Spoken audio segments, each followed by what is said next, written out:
যে দেখুন, মমতা বন্দ্যোপাধ্যায় প্রথমত শাসকের ভূমিকা পালন করছেন না, তিনি বিরোধী ভূমিকা পালন করছেন। তিনি স্বাস্থ্যমন্ত্রী, অথচ তিনি প্রশ্ন তুলছেন। তার উত্তর দেওয়ার কথা, জবাব দেওয়ার কথা তিনি প্রশ্ন তুলছেন। আবার স্বরাষ্ট্রমন্ত্রী হিসেবে বা পুলিশ মন্ত্রী হিসেবে তার জবাব দেওয়ার কথা তিনি প্রশ্ন তুলছেন। কিন্তু যে প্রশ্নটা ইম্পর্টেন্ট, তিনি পাওয়ার এনজয় করছেন কিন্তু কোনো দায়িত্ব পালন না করে। She enjoyed power without performing responsibility, অর্থাৎ দায়িত্ব ছাড়াই উনি ক্ষমতা ভোগ করছেন।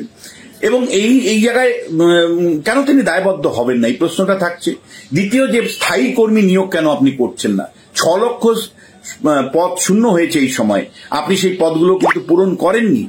আপনি সমস্ত অস্থায়ী, কোথাও কোথাও চুক্তির ভিত্তিক কর্মী, কোথাও নেই। কলকাতা পুরসভাতে 30,000 কর্মী অবসরের পরে সেখানে নিয়োগ হয়নি। কলকাতা কর্পোরেশন কেবলমাত্র ডে লেবার, চুক্তির লেবার ইত্যাদির মাধ্যমে কোন রকম চালাচ্ছে। স্থায়ী কর্মী কেন নিয়োগ করছেন না? কেন স্বাস্থ্য দপ্তর স্থায়ী ডাক্তার, স্থায়ী চিকিৎসক, স্থায়ী নার্সিং স্টাফ, স্থায়ী কর্মী পাচ্ছে না? কেন স্থায়ী পুলিশ নিয়োগ আপনি করছেন না? তাদের উপযুক্ত প্রশিক্ষণের ব্যবস্থা করছেন না। এবং এটা করতে পারছেন না তার কারণ, বৃহত্তম অর্থনীতির যে ব্যবস্থা আপনি নিয়েছেন, সেই অর্থনীতি ব্যবস্থাটা হলো প্যাট্রন ক্লায়েন্ট রিলেশনশিপ, অর্থাৎ ভোটের রাজনীতির জন্য অর্থকে খরচা করো। ভোটের রাজনীতির জন্য আপনি পুজো কমিটিগুলোকে 1,000 কোটি টাকা দিয়ে দিতে পারেন, আপনি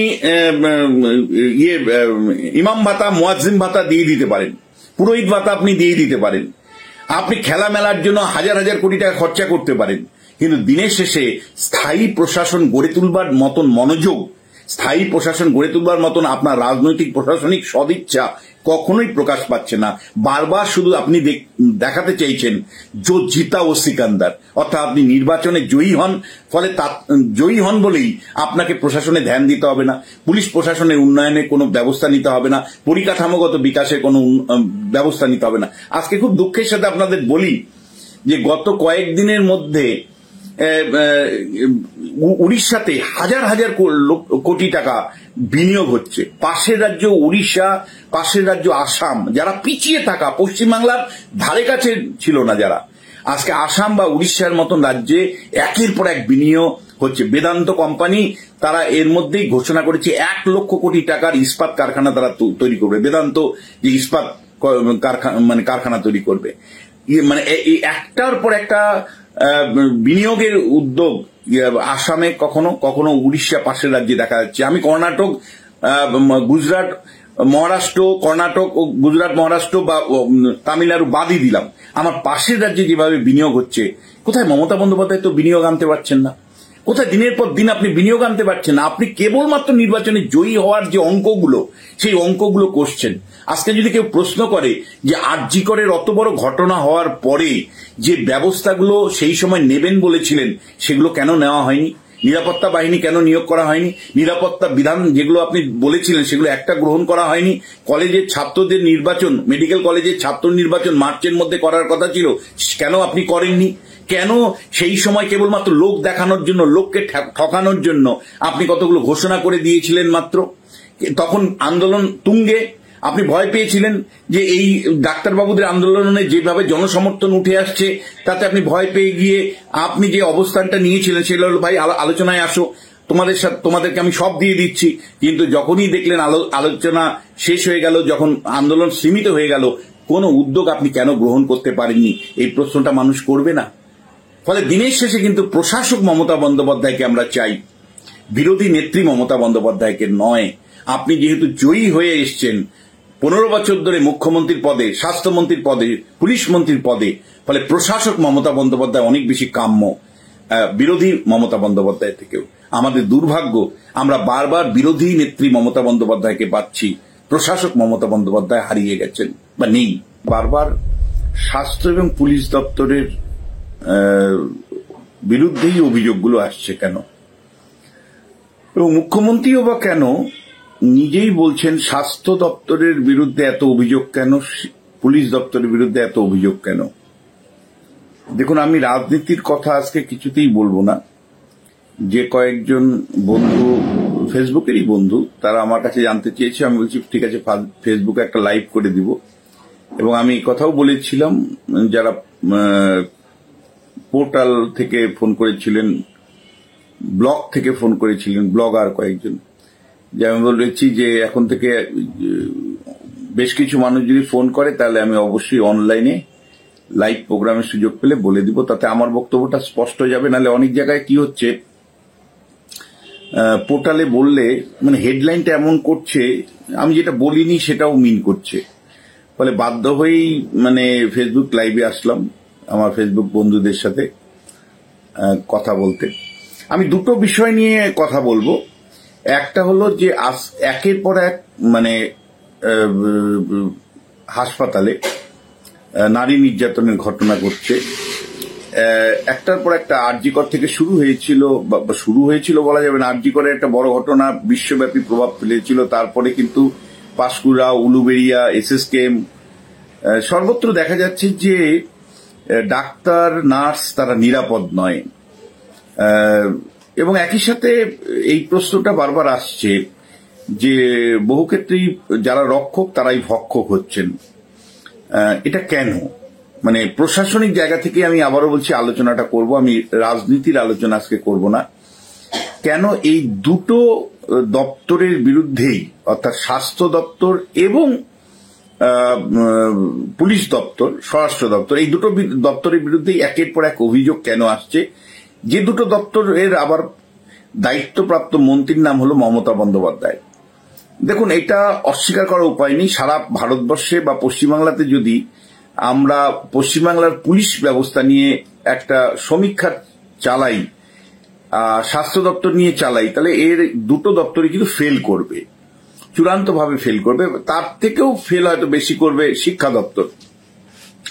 ফলে এই দপ্তরগুলো, শিক্ষা, স্বাস্থ্য, পুলিশ, এই তিনটে দপ্তর পশ্চিমবাংলায় যে ফেল করবে মানুষ জনমতের অনুসারে, এটা নিয়ে আমার মনে হয় না কোনো বিশেষজ্ঞ হওয়ার দরকার আছে। শিক্ষা, স্বাস্থ্য এবং স্বরাষ্ট্র দপ্তর মানে পুলিশ দপ্তর, এই তিনটে দপ্তর কার্যত বলা যায় যে বিপর্যয় পশ্চিমবাংলায় নেমেছে, যেটা প্রতিনিয়ত আপনারা দেখবেন যে রাত্রেবেলা আলোচনাতেই হোক বা পরের দিনের সকালের কাগজে যদি হেডলাইন দেখেন, তাহলে আপনি তিনটে দপ্তরের মধ্যে একটা দপ্তর পাবেনই। শিক্ষা দপ্তর সংক্রান্ত, স্বাস্থ্য দপ্তর সংক্রান্ত অথবা পুলিশ ভূমিকা সংক্রান্ত, এই তিনটে দপ্তরই ঘুরিয়ে ফিরিয়ে কিন্তু আলোচনার কেন্দ্রবিন্দুতে আছে। আর এই তিনটে দপ্তরই পশ্চিমবাংলায় সবচেয়ে ব্যর্থতম দপ্তর। কেন এই প্রশ্নটার উত্তরটা ইম্পর্টেন্ট।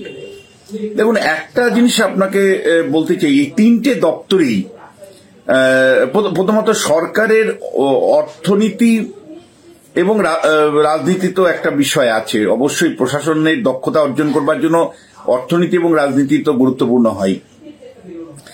প্রথম যেটা, যে মমতা বন্দ্যোপাধ্যায় আজকে বেসরকারি সংস্থাকে দায়ী করতে চাইছেন, তাদেরকে দায়বদ্ধ করতে চাইছেন, কিন্তু স্বাস্থ্য, শিক্ষা এবং পুলিশ দপ্তরের এক ধরনের ফ্র্যাঞ্চাইজি বা বলা যায় যে চুক্তির ভিত্তিতে পরিচালনা করবার নীতি কিন্তু তৃণমূল কংগ্রেসের অবদান। অর্থাৎ তৃণমূল কংগ্রেস ক্ষমতায় আসার পরে সরকারি দপ্তরগুলোকে বেসরকারি সংস্থার হাতে ছাড়ার একটা প্রবণতা দেখতে পাচ্ছেন আপনারা। ধরুন, আগে আপনি যখন হাসপাতালে গেছেন, হাসপাতালের কর্মীরাই হাসপাতাল পরিচালনা করত। এখন এই যে এগুলো ফ্র্যাঞ্চাইজি সংস্থার হাতে দেওয়া আছে, অর্থাৎ চুক্তির ভিত্তিতে এদেরকে বিভিন্ন সংস্থা, প্রাইভেট সংস্থার হাতে দেওয়া আছে। এই প্রাইভেট সংস্থা যত আপনি দিচ্ছেন তত কিন্তু আপনি দায়বদ্ধতা থেকে সরে যাচ্ছেন। প্রাইভেট সংস্থার হাতে যত দিচ্ছেন, চুক্তির ভিত্তিতে কর্মীর হাতে যত ছাড়ছেন সরকারি কাজ, আপনি কিন্তু সরকারি কাজের বিপদ তত বাড়াচ্ছেন। যেমন শিক্ষা দপ্তরের ক্ষেত্রেও আপনি লক্ষ্য করবেন যে প্রচুর সিভিক টিচার এখন ঢুকে গেছেন, চুক্তির ভিত্তিতে টিচার ঢুকে গেছেন, আপনি কিন্তু কোয়ালিটির সাথে কম্প্রোমাইজ করছেন। আবার একইভাবে আপনি সিভিক ভলেন্টিয়ার নাম করে পুলিশে যে ব্যবস্থা আপনি চালু করেছেন, তার ফলে পুলিশের যত ধরনের সমস্যা বা পুলিশের ভূমিকা নিয়ে যত মানে অসন্তোষ, ক্ষোভ, বিক্ষোভ, সেগুলো সবগুলোই কিন্তু আপনারা লক্ষ্য করুন, এই চুক্তির ভিত্তিতে পুলিশ নিয়োগ, চুক্তির ভিত্তিতে শিক্ষক নিয়োগ, চুক্তির ভিত্তিতে স্বাস্থ্যকর্মী নিয়োগ বা চুক্তির ভিত্তিতে সংস্থার উপরে দায়িত্ব ছেড়ে দেওয়া, এই যে প্রাইভেটাইজেশন করে দেওয়া, আমি মনে করি যে 5টা জায়গায় প্রাইভেটাইজেশন করার কোনো সুযোগ নেই। একটা হলো পুরোপুরি প্রাইভেটাইজেশনের সুযোগ নেই। পুরোপুরি প্রাইভেটাইজেশন আপনি করতে পারেন না শিক্ষা দপ্তরকে, পুরোপুরি প্রাইভেটাইজেশন স্বাস্থ্যকে করতে পারেন না, পুরোপুরি প্রাইভেটাইজেশন পুলিশের মতন দপ্তরে কোনো প্রাইভেটাইজেশনই চলে না। একইভাবে বিচার ব্যবস্থাকে কোনো প্রাইভেটাইজ করা যায় না, বেসরকারি হাতে ছেড়ে দেওয়া যায় না বিচার ব্যবস্থাকে। এবং একইভাবে আমি বলবো যে খুব গুরুত্বপূর্ণ কতগুলো জায়গা আছে আমাদের দৈনন্দিন জীবনে, যেগুলোকে প্রাইভেটাইজেশনের জায়গা দিলে কিন্তু আপনি বিপদটা ডেকে আনছেন। স্বাস্থ্যক্ষেত্রে যদি আপনারা লক্ষ্য করেন যে মমতা বন্দ্যোপাধ্যায় স্বাস্থ্যমন্ত্রী হওয়ার পরে বহু বেসরকারি সংস্থার হাতে কিন্তু কাজ ছেড়ে দেওয়া আছে, সিকিউরিটি থেকে শুরু করে অনেক কাজ ছেড়ে দেওয়া আছে।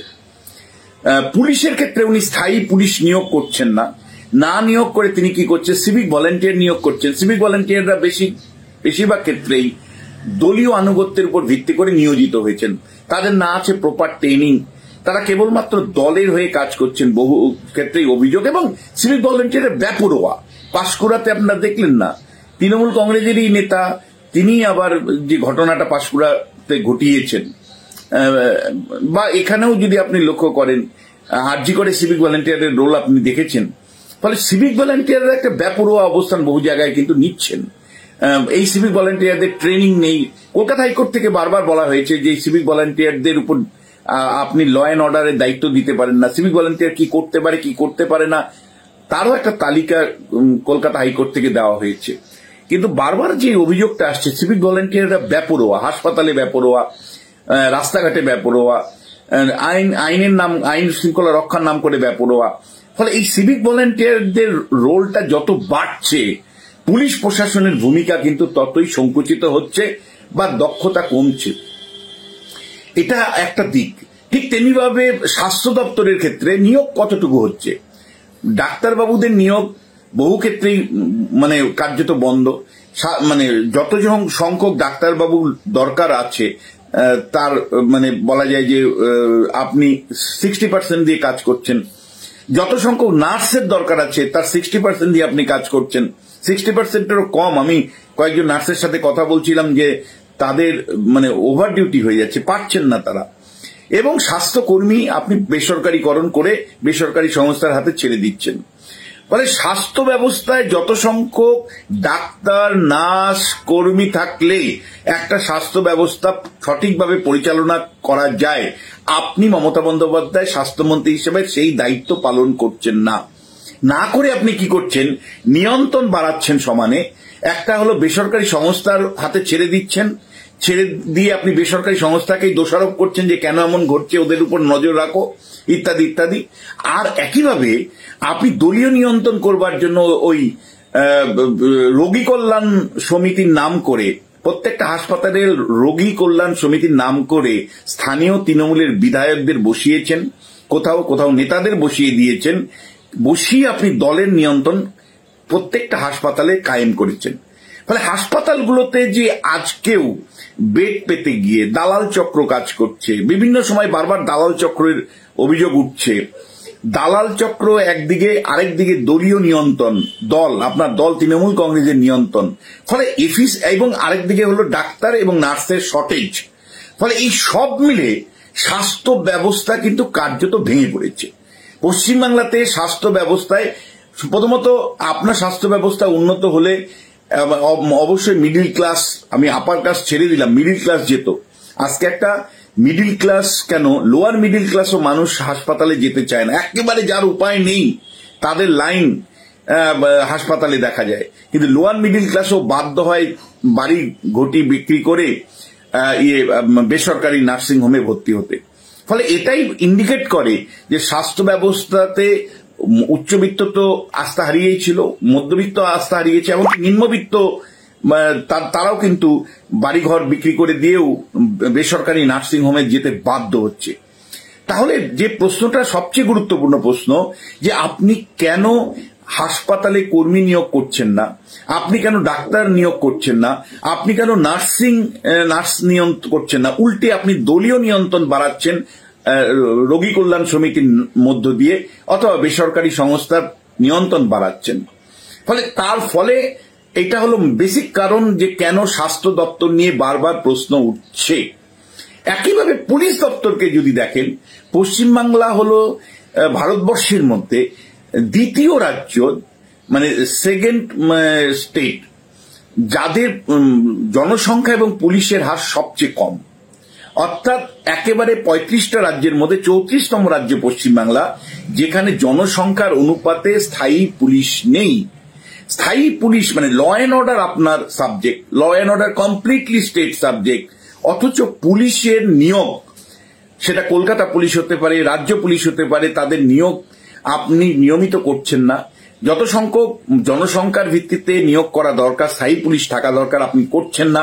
তার পরিবর্তে আপনি সেখানে দলীয় নিয়ন্ত্রণ বাড়ানোর জন্য আপনি সিভিক পুলিশ নিয়োগ করছেন, যাদের অধিকাংশ ক্ষেত্রেই তৃণমূল কংগ্রেসের কাছে থাকা ব্যক্তিরাই নিয়োজিত হচ্ছেন পুলিশ দপ্তরে, এবং তাদের না প্রশিক্ষণ আছে, না তাদের উপযুক্ত মানে যোগ্যতা আছে। সব মিলেই কিন্তু আমি বলছি যে পুলিশটাকেও বেসরকারীকরণ করছেন ওই সিভিক ভলেন্টিয়ারের মাধ্যমে, এবং দক্ষ পুলিশের পরিবর্তে আনুগত্যপূর্ণ পুলিশ চাইছেন। পুলিশ বারবার আমরা দেখতে পাচ্ছি কোনো ঘটনায় শাসক দল এবং বিরোধী দলের মধ্যে বিভাজন করছে। বারবার দেখা যাচ্ছে যে পুলিশ শাসক দলের ঘটনা ঘটলে, শাসক দলের কোনো নেতা যদি যুক্ত থাকে তার জন্য একরকম ব্যবস্থা, আর বিরোধী থাকলে আরেক রকম ব্যবস্থা। একই পুলিশ রং দেখে কিন্তু ব্যবস্থা নিচ্ছে। এটা হলো মানে হাই লেভেলের পলিটিসাইজেশন করবার ফলে পুলিশ কিন্তু দলীয় আনুগত্যকে গুরুত্ব দিচ্ছে এফিসিয়েন্সির পরিবর্তে, দক্ষতার পরিবর্তে। ফলে দক্ষতা পুলিশ হারিয়ে ফেলছে। সেই কারণে কিন্তু বারবার গুলি, বোমা, বারুদ, মানে পার্টি সংঘর্ষ, মানে অন্তর্দলীয় লড়াইয়ে মানুষের মৃত্যু ঘটছে একের পর এক। ফলে পুলিশের বেসামাল অবস্থার জন্য কিন্তু তৃণমূল কংগ্রেসের যে নীতি, যে পুলিশের দলীয়করণ করা এবং স্থায়ী পুলিশ নিয়োগ না করে সিভিক ভলেন্টিয়ার নিয়োগ করো এবং পুলিশকে দলীয় আনুগত্যে পরিচালনা করো, পরিষ্কার এটাই হলো প্রধান এবং একমাত্র কারণ যে পুলিশ দপ্তর কেন ব্যর্থ হচ্ছে, এবং আজকে কেন মুখ্যমন্ত্রীকে বলতে হচ্ছে যে স্বাস্থ্য এবং পুলিশ এই দুটো দপ্তর নিয়ে কেন বারবার অভিযোগ আসছে। আপনি মুখ্যমন্ত্রী, আপনি স্বাস্থ্যমন্ত্রী, আপনি পুলিশ মন্ত্রী, আপনার কাছে মানুষ জবাব চাইবে। আপনি নিজেই প্রশ্ন তুলছেন, আপনি দায়বদ্ধ হতে চাইছেন না, আপনি বিরোধী দলের ভূমিকা পালন করতে চাইছেন। আপনি মুখ্যমন্ত্রী মমতা বন্দ্যোপাধ্যায়, আপনি তো দায়বদ্ধ থাকবেন জনগণের কাছে, স্বাস্থ্যমন্ত্রী হিসেবে দায়বদ্ধ থাকবেন, পুলিশ মন্ত্রী হিসেবে দায়বদ্ধ থাকবেন। তা না করে আপনি যেন মনে হচ্ছে আপনি বিরোধী নেত্রী, আপনি প্রশ্ন তুলছেন, আপনি স্বাস্থ্য দপ্তরের ব্যর্থতা নিয়ে প্রশ্ন তুলছেন, আপনি পুলিশ দপ্তরের ব্যর্থতা নিয়ে প্রশ্ন তুলছেন, অথচ সমাধান হচ্ছে না। 15 বছর শাসন করবার পরেও স্বাস্থ্য দপ্তর, শিক্ষার মতন দপ্তর বা মানে পুলিশের মতন দপ্তর কার্যত পশ্চিমবাংলায় মুখ থুবড়ে পড়েছে। মমতা বন্দ্যোপাধ্যায়, আপনি প্রশ্ন তুলবেন কেন? আপনি উত্তর দিবেন। আপনি দায়বদ্ধ হবেন না কেন? আপনি যখনই কোনো ঘটনা ঘটছে স্বাস্থ্য সংক্রান্ত, পুলিশ সংক্রান্ত, আপনি কখনো কেন্দ্রের বিরুদ্ধে আঙুল তুলছেন, কখনো বেসরকারি সংস্থার বিরুদ্ধে আঙুল তুলছেন, কখনো তার বিরুদ্ধে আঙুল তুলে আপনি অভিযোগ থেকে নিজেকে দূরে সরাচ্ছেন, দূরত্ব তৈরি করছেন। তাহলে আপনি কেন 8টা দপ্তরের দায়িত্ব নিয়ে বসে আছেন? কেন ভূমি রাজস্বর মতন এত বড় দপ্তরের দায়িত্ব আপনার হাতে?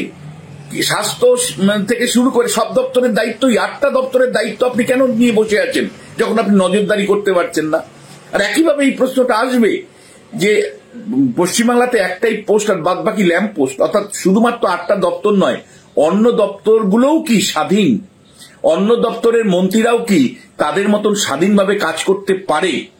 অন্য দপ্তরের মন্ত্রীরাও কি তাদের মতন সিদ্ধান্ত নিয়ে, মানে ছোটখাটো সিদ্ধান্ত, আমি বড় সিদ্ধান্ত বলছি না, বড় সিদ্ধান্ত তো মন্ত্রিসভা নেবে, কিন্তু মন্ত্রিসভা সিদ্ধান্ত নেওয়ার পরেও মন্ত্রীরা কি কৃষি মন্ত্রী হতে পারেন, শিক্ষামন্ত্রী হতে পারেন বা অন্য সমবায় মন্ত্রী হতে পারেন, তারা কি সত্যি স্বাধীনভাবে কাজ করতে পারেন?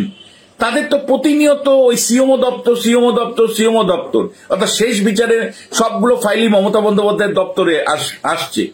সেই সিদ্ধান্ত তো শেষ পর্যন্ত মমতা বন্দ্যোপাধ্যায়ের উপর নির্ভর করছে। ফলে এতটা যদি সেন্ট্রালাইজ করেন আপনি, অর্থাৎ সরকারের প্রত্যেকটা কাজ যদি কেন্দ্রীকরণ করেন, তাহলে সরকার তো সরকারের কাজে কেন্দ্রীকরণ করলে একজন ব্যক্তির পক্ষে দপ্তর পরিচালনা করা কি আদতেও সম্ভব? আমি প্রশাসনিক জায়গা থেকে প্রশ্নগুলো তুলছি, আমি একেবারেই মানে রাজনৈতিক প্রশ্ন তুলতে চাইছি না।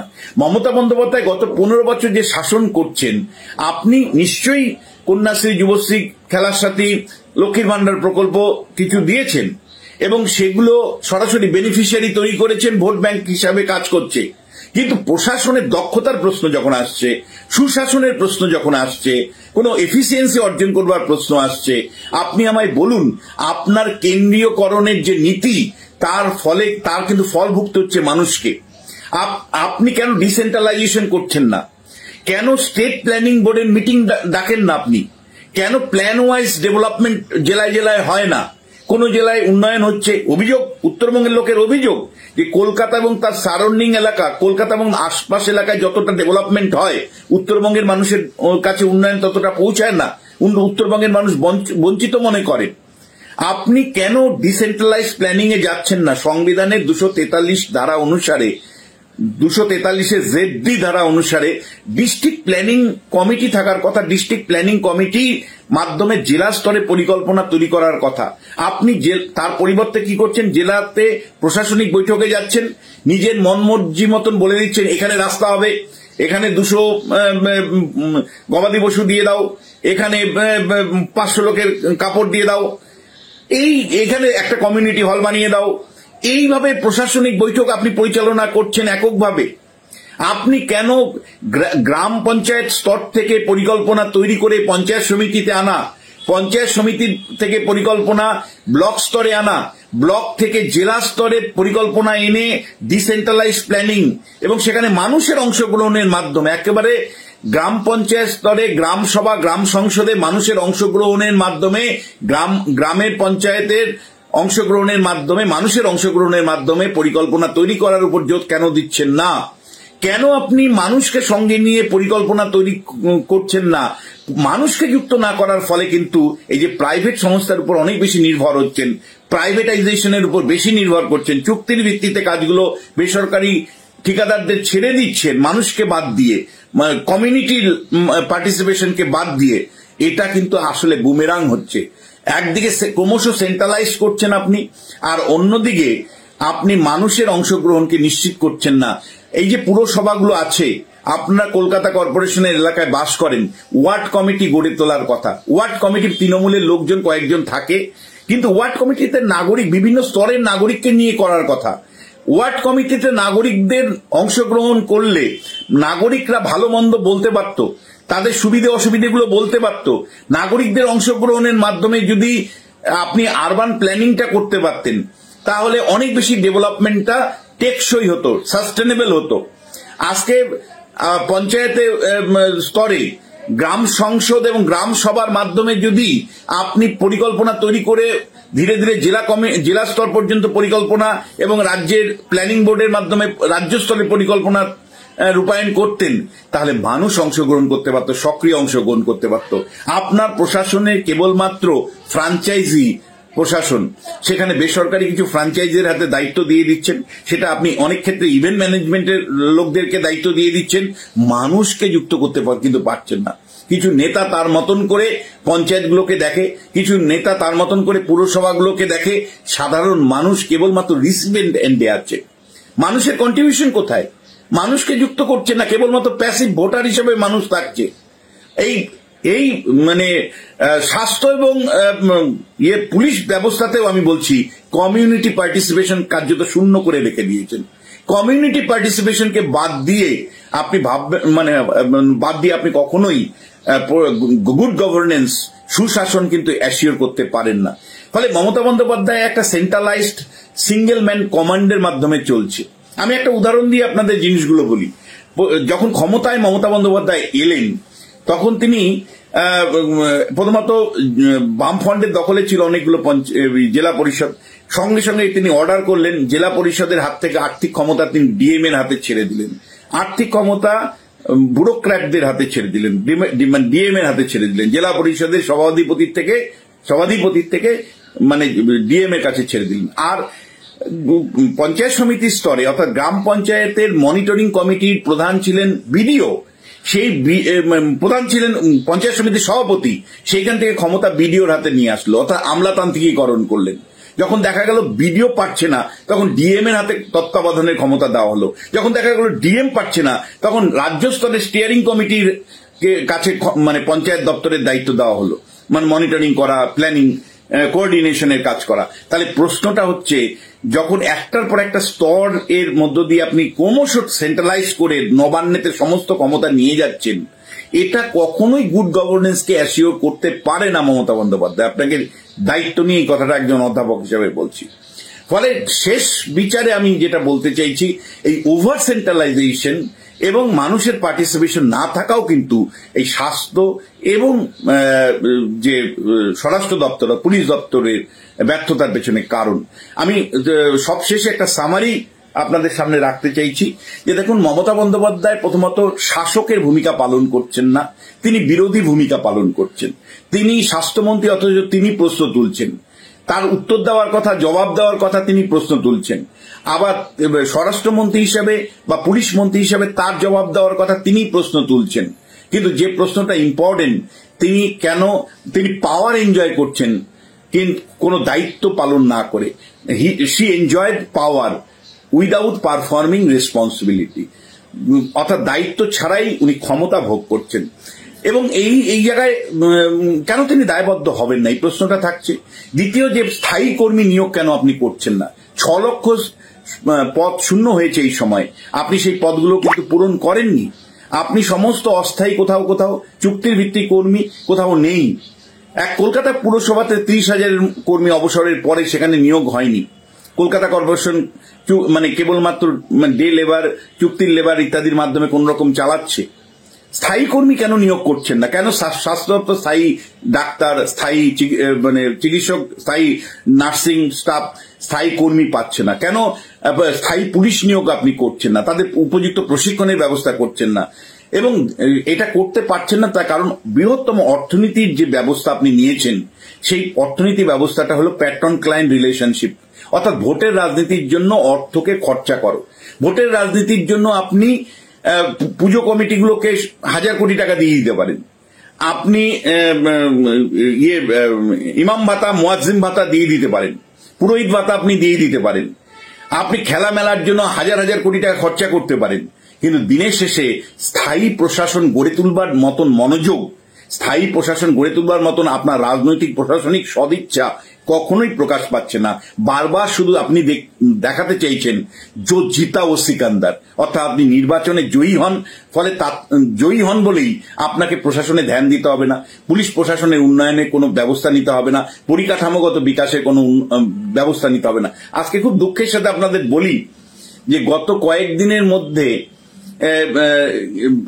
উড়িষ্যাতে হাজার কোটি টাকা বিনিয়োগ হচ্ছে। পাশের রাজ্য উড়িষ্যা, পাশের রাজ্য আসাম, যারা পিছিয়ে থাকা, পশ্চিমবাংলার ধারে কাছে ছিল না যারা, আজকে আসাম বা উড়িষ্যার মতন রাজ্যে একের পর এক বিনিয়োগ হচ্ছে। বেদান্ত কোম্পানি তারা এর মধ্যেই ঘোষণা করেছে 1 লক্ষ কোটি টাকার ইস্পাত কারখানা তারা তৈরি করবে। বেদান্ত যে ইস্পাত কারখানা তৈরি করবে, মানে একটার পর একটা বিনিয়োগের উদ্যোগ আসামে, কখনো কখনো উড়িষ্যা পাশের রাজ্যে দেখা যাচ্ছে। আমি কর্ণাটক, গুজরাট, মহারাষ্ট্র, কর্ণাটক ও গুজরাট, মহারাষ্ট্র বা তামিলনাড়ু বাদই দিলাম, আমার পাশের রাজ্যে যেভাবে বিনিয়োগ হচ্ছে, কোথায় মমতা বন্দ্যোপাধ্যায় তো বিনিয়োগ আনতে পারছেন না?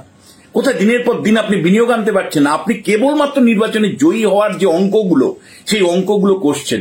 আজকে যদি কেউ প্রশ্ন করে যে আরজি করের অত বড় ঘটনা হওয়ার পরে যে ব্যবস্থাগুলো সেই সময় নেবেন বলেছিলেন, সেগুলো কেন নেওয়া হয়নি? নিরাপত্তা বাহিনী কেন নিয়োগ করা হয়নি? নিরাপত্তা বিধান যেগুলো আপনি বলেছিলেন সেগুলো একটা গ্রহণ করা হয়নি। কলেজের ছাত্রদের নির্বাচন, মেডিকেল কলেজের ছাত্র নির্বাচন মার্চের মধ্যে করার কথা ছিল, কেন আপনি করেননি? কেন সেই সময় কেবলমাত্র লোক দেখানোর জন্য, লোককে ঠকানোর জন্য আপনি কতগুলো ঘোষণা করে দিয়েছিলেন মাত্র?